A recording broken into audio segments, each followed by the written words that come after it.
Hi అండి. ఈరోజు మన టాపిక్ ఏంటంటే మీది 4G మొబైల్ అయినా కూడా ఫస్ట్ స్పీడ్ టెస్ట్ చేసుకోండి. ఈ సెట్టింగ్ ఆన్ చేయకముందు, ఆన్ చేసిన తర్వాత కూడా స్పీడ్ టెస్ట్ చేసుకోండి. 5G స్పీడ్లో అవుద్ది. ఒకవేళ 5G మొబైల్ అనుకోండి, 4Gలోకి 5Gలోకి అప్ అండ్ డౌన్ అవుతుంటే 5Gలోనే కాన్స్టెంట్గా ఉంటుంది. ఈ ఒక సెట్టింగ్ ఆన్ చేసుకుంటే సరిపోద్ది. ఓకే, అది ఎలాగే ఏంటో ఇప్పుడు మీకు చెప్తాను. ప్లేస్టోర్లోకి వెళ్ళి నెట్ మాన్స్టర్ అని ఒక యాప్ డౌన్లోడ్ చేసుకోండి.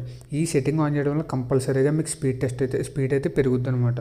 ఈ యాప్ ఆన్ చేశాక పర్మిషన్స్ అయితే అడుగుద్ది. ఆ పర్మిషన్స్ మొత్తం ఇచ్చాక ఇక్కడ లాస్ట్లో 3 డాట్స్ ఉన్నది చూసారా, ఇక్కడ మోర్ దాని మీద క్లిక్ చేసి ఫోన్ ఇన్ఫర్మేషన్లోకి వెళ్ళండి. ఇక్కడ వెళ్ళాక ఇక్కడ చూడండి, సెలెక్ట్ ప్రిఫర్డ్ నెట్వర్క్ ఉన్నది కదా, preferred network type.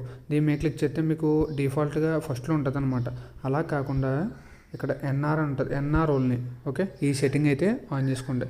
Next back వచ్చి మీ ఫోన్లోని ఇప్పుడు స్పీడ్ టెస్ట్ చేసుకోండి. ఈ సెట్టింగ్ ఆన్ చేయక ముందు కూడా స్పీడ్ టెస్ట్ చేసుకోండి. ఓకేనా, కంపల్సరీగా 100% స్పీడ్ అయితే పెరుగుతుంది ఫ్రెండ్స్.